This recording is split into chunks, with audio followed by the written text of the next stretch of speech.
Nice gets you nowhere. Here's why. Let me ask you something.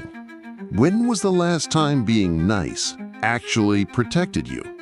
Not polite, not decent. I mean nice, agreeable, accommodating, always smiling, even when someone's walking all over you. We treat nice like some sacred virtue, but honestly, it's often just a costume. A soft, shiny mask we wear to avoid conflict or feel morally superior. But in The Prince, Machiavelli doesn't even pretend to play that game. He writes, "A man who wishes to make a profession of goodness in everything must necessarily come to grief among so many who are not good." Translation: if you walk into a room full of wolves acting like a sheep, don't be shocked when you get eaten. Look around. People who weaponize niceness are everywhere. That coworker who smiles while throwing you under the bus. The manipulator who flatters you just before twisting the knife. You're told that if you're just nice enough, things will work out. But here's the uncomfortable truth. Being nice isn't a shield, it's bait. Kindness without strength invites exploitation. And Machiavelli? He'd laugh at our obsession with being liked. He believed it was better to be feared than loved if you can't be both. Now, I'm not saying be a jerk, but stop thinking being liked is the goal. Because sometimes, protecting your dignity means saying no, setting boundaries, and being respected, even if that makes people uncomfortable. So if nice isn't the answer, what is? Let's dig deeper.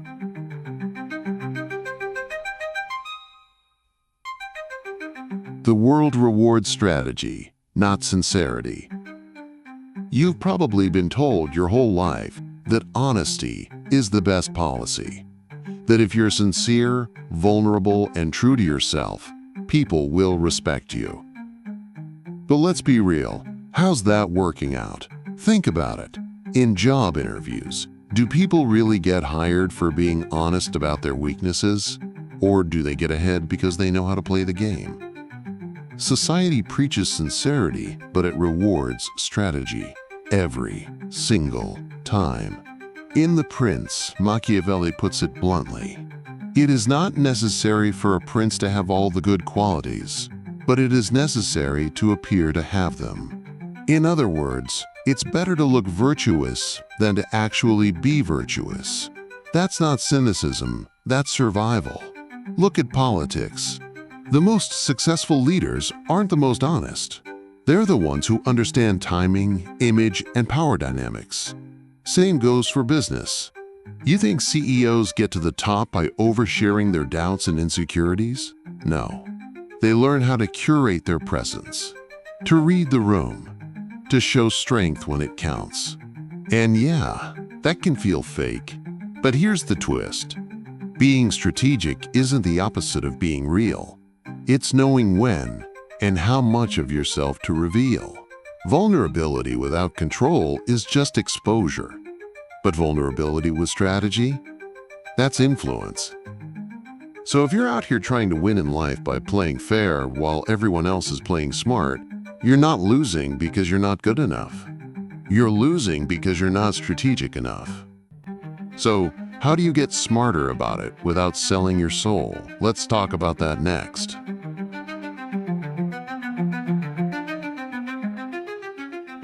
History's ruthless winners weren't nice. Let's stop pretending the world was built by nice people. It wasn't. It was built by the bold, the ruthless, the obsessively strategic. Julius Caesar didn't charm his way to the Roman throne. He marched an army across the Rubicon and dared the Senate to stop him. That wasn't nice. That was calculated defiance. And Steve Jobs? The guy revolutionized technology, but ask anyone who worked with him. He wasn't exactly handing out warm hugs and thank you cards. He was intense, demanding, sometimes brutal. But he had vision, and he executed. What these figures understood, and what most people still don't, is that power doesn't reward your politeness. It rewards your ability to read the game, bend the rules, and shape reality.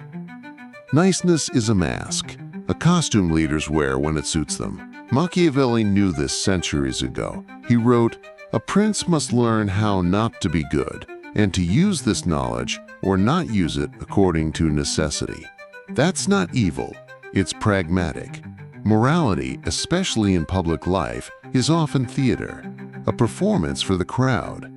Meanwhile, behind the curtain, the real decisions, the hard, messy, consequential ones, are made by people who've learned how to balance image with ambition.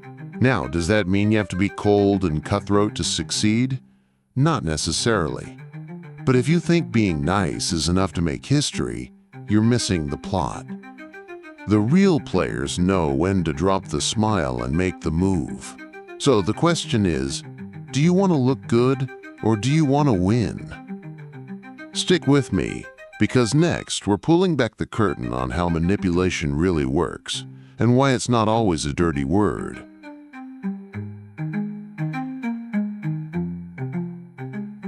Machiavelli's cold advice: be feared. Let's get into the part that really makes people squirm. Machiavelli's cold, brutal advice.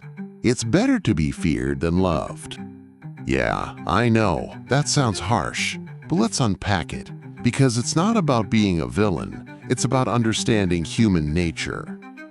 In The Prince, Machiavelli says, if you can be both, great. But if you have to choose, fear wins. Why? Because love is fragile. It's based on emotion, on how people feel about you in the moment. But fear sticks. Fear stabilizes power. He's not saying go out and terrorize people. He's saying don't depend on the goodwill of others to hold your life together. That's a gamble, and honestly, a dangerous one. Because if you're surrounded by people who aren't good, who lie, cheat, manipulate, then playing the moral high ground doesn't make you noble. It makes you vulnerable. Machiavelli tells us a prince must appear virtuous, merciful, honest, generous, but behind the curtain, he should be ready to do what's necessary. Strategy over sincerity, results over reputation. Think of it like this. Would you rather be the deer, graceful and kind, hoping the forest stays peaceful, or the lion, calm and calculating, but no one dares test you? You don't have to be cruel, but you do have to be respected. And sometimes that means making tough calls people won't like. That's leadership. That's power. So if fear, used wisely, can protect you better than love ever could, the next question is, how do you apply that in your world without becoming a monster? Let's break that down.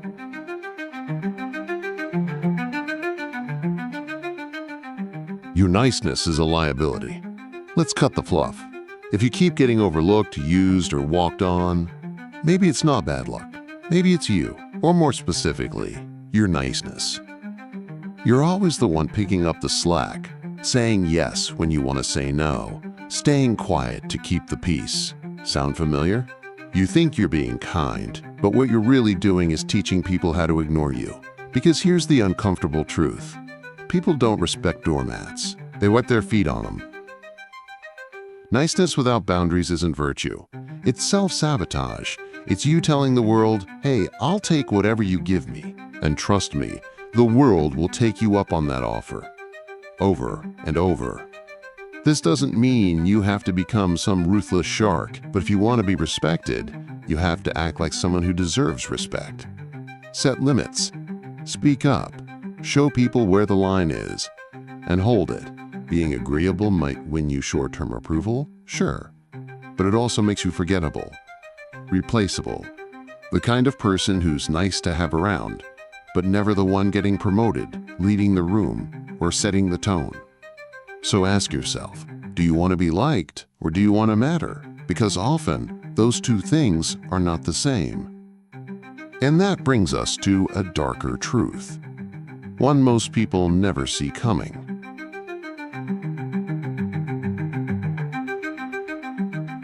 How power really works, and you're blind to it.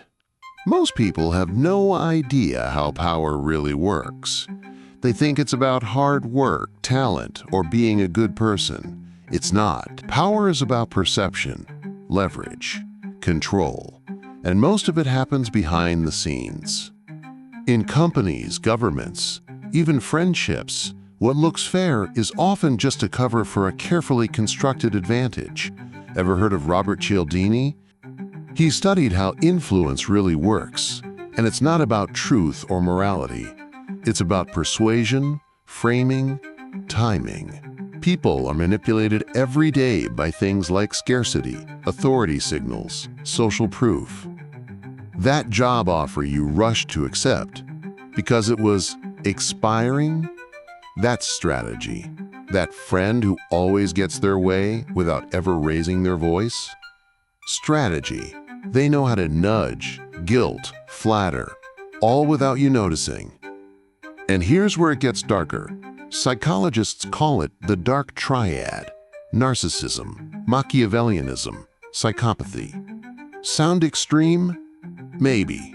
But the traits, charm, emotional detachment, calculated risk-taking, those are often what rise to the top. Not the most skilled, not the nicest, the most savvy. So while you're busy being authentic and hoping people notice, others are engineering outcomes, quietly, relentlessly. This isn't to scare you, it's to wake you up. Because if you don't understand power, you'll always be controlled by those who do. So the next time you feel left out of the loop, maybe it's because the real game is happening, where you're not even looking. Let's lift the veil.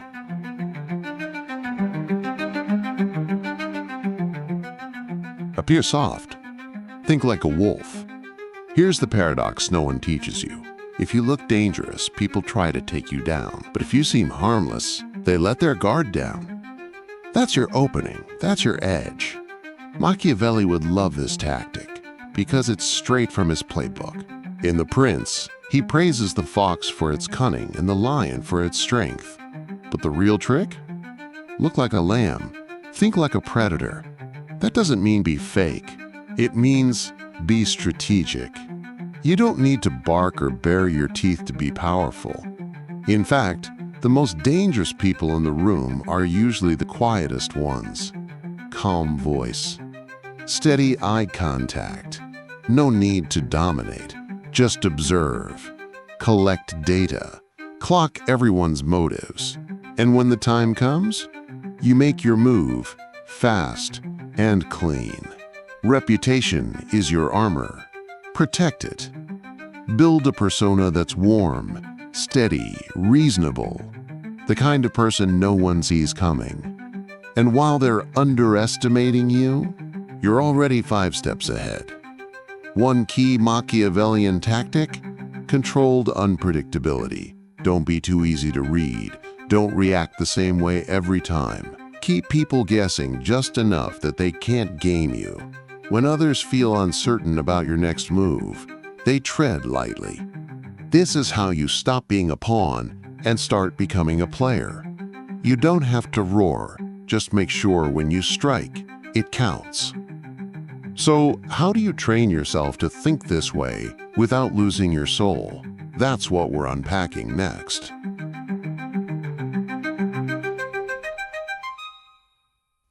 Master emotional detachment, not coldness. Let's clear something up. Being emotionally detached doesn't mean being cold, soulless, or dead inside. It means being in control. It means you don't hand your power over to every little trigger, insult, or wave of insecurity. You feel it, but you don't react to it. You choose your response. And that's a whole different level of strength. People confuse detachment with apathy, but this isn't about shutting down. It's about leveling up. Machiavelli understood this. He saw how emotions cloud judgment.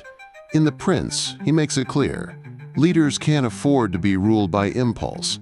They have to be cool, calculating, even when the pressure's on. And if you pair that with Stoic wisdom, you've got a bulletproof mindset. Marcus Aurelius said, You have power over your mind, not outside events. Realize this, and you will find strength. So what does that look like in practice? You don't explode in meetings. You don't spiral over what someone said about you.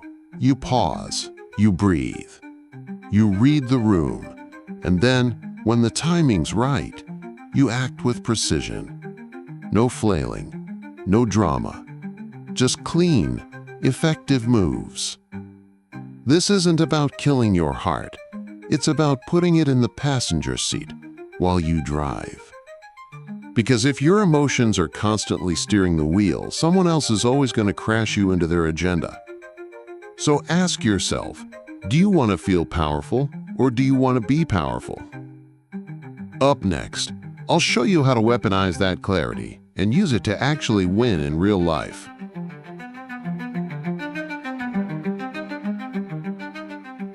Strategy isn't evil, it's survival. Let's kill the myth right now. Being strategic does not make you manipulative. It makes you aware. Somewhere along the way, we started treating strategy like it's some dirty word, as if planning your moves, thinking ahead, or reading people somehow makes you fake. Meanwhile, the world is full of smiling assassins playing the long game while you're stuck trying to be authentic. Wake up, the game is already happening. You're just not playing it, yet here's the truth most people don't want to admit. Being nice won't protect you. Being strategic might. That doesn't mean being a snake. It means knowing the terrain, knowing when to speak, when to stay quiet, when to push, and when to walk away. It means understanding that power often hides behind handshakes and compliments. And if you can't see past the surface, you'll keep getting blindsided by people who can. Strategy isn't cruelty, it's self-defense. It's you saying, I see how this works, and I won't be naive about it. Machiavelli didn't write The Prince to turn people into monsters. He wrote it to prepare them for a world where monsters wear suits, smile for cameras, and say all the right things while pulling strings behind the curtain. So no, you don't need to become cold-blooded, but you do need to stop thinking sincerity alone is enough. Intentions are sweet, outcomes are real. And if you're not thinking 2 steps ahead, someone else already is. Coming up next, we'll build your personal code, how to play smart without losing yourself in the process.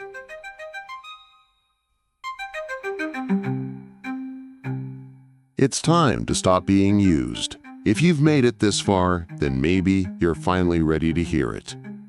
You've been used, not because you're weak, not because you're dumb, but because you were taught to confuse niceness with virtue, to believe that being liked was the same as being respected, that if you just kept your head down, played fair, stayed kind, good things would magically come to you. But let's be honest, how's that worked out? The hard truth? The world doesn't reward the most generous. It rewards the most aware. And Machiavelli didn't write The Prince to turn you into a tyrant. He wrote it to pull back the curtain, to show you the rules everyone else is already playing by while you've been stuck hoping for a fair game. This isn't about becoming ruthless. It's about not being blind anymore. It's about reclaiming your power. Recognizing when your kindness is being weaponized against you, and realizing you have the right not to be cruel, but to be conscious, strategic, unapologetically sharp. You don't have to stop being kind, but you do have to stop being predictable. Stop being a soft target. Start becoming someone who sees the game, plays it with intention, and protects their own value. Because if you don't, someone else will always write your story for you. So, what's it gonna be? Keep playing the role of the nice one? Or finally step into the real you, the one who's kind and cunning, warm and wise, and never used again? Your move.